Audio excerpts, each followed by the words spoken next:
पुराने समय की बात है। पहाड़ों और जंगलों के बीच बसा गंगापुर गांव अपनी शांति और सुंदरता के लिए मशहूर था। लेकिन गांव के किनारे खड़ी एक पुरानी कोठी के कारण उस जगह का नाम पूरे इलाके में डर और रहस्य से भर गया था। कहते थे कि शाम ढलते ही उस कोठी से अजीब रोशनी निकलती है, दरवाजे अपने आप खुलते बंद होते हैं और खिड़कियों में किसी की परछाई हिलती दिखाई देती है। गांव वाले उस कोठी के पास जाना भी पाप समझते थे। लेकिन गांव में एक लड़का था, आरव, 17 साल का, जिज्ञासा से भरा लेकिन दिमाग से समझदार। वह सुनकर डरता नहीं था। उसे हमेशा लगता कि किसी भी चीज की सच्चाई सामने आनी चाहिए। गांव के बड़े अक्सर उसे कहते, बेटा, उस कोठी से दूर रहो, वहां कुछ ठीक नहीं है। लेकिन आरव के मन में सवाल ही सवाल थे। अगर कोई अंदर रहता नहीं तो आवाजें कहां से आती हैं? परछाई किसकी है? रोशनी कौन जलाता है? कई दिनों तक आरव इस सोच में खोया रहा। एक शाम बादल गरज रहे थे, बिजली चमक रही थी, हवा तेज थी और पेड़ टेढ़े मेढ़े होकर हिल रहे थे। उस रात गांव के बाहर कोई नहीं निकला सिवाय आरव के। अपने हाथ में टीन की लालटेन और जेब में एक छोटा लकड़ी का डंडा लेकर वह कोठी की ओर चल पड़ा। रास्ता घना अंधेरा था। करीब पहुंचते ही उसकी नजर पड़ी। कोठी की एक खिड़की में हल्की टिमटिमाती नीली रोशनी चमक रही थी। उसका दिल तेज हो गया, लेकिन वह वापस नहीं लौटा।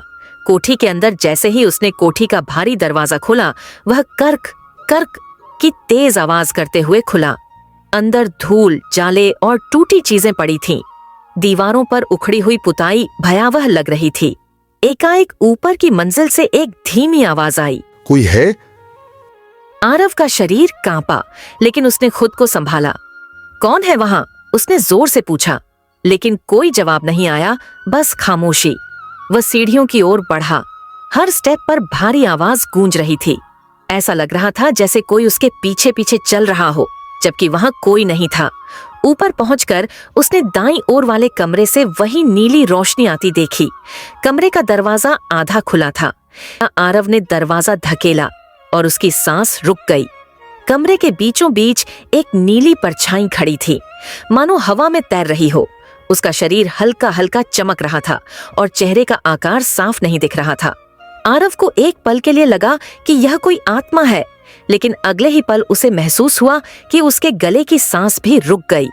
नीली परछाई धीरे से बोली, डरो मत। आरव ने हिम्मत जुटाकर पूछा, तुम कौन हो?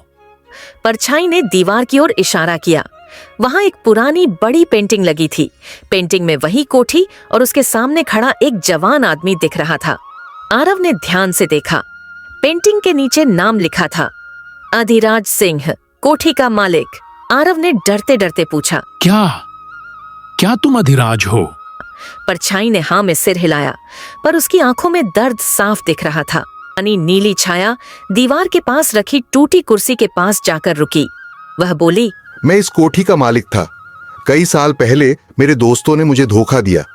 वे इस कोठी को हथियाना चाहते थे। उन्होंने मुझे इसी कमरे में कैद किया और गांव में अफवाह फैला दी कि यहाँ भूत है। धीरे धीरे लोगों ने आना बंद कर दिया।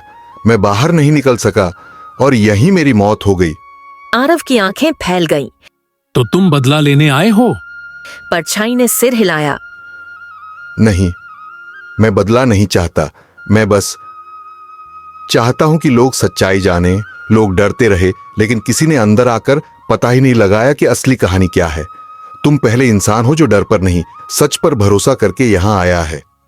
अंतिम इच्छा, अधिराज ने कहा, एक बार गांव वालों को मेरी कहानी बता दो, ताकि यह कोठी डर का नहीं, सच्चाई का प्रतीक बन जाए और मैं मुक्त हो जाऊं।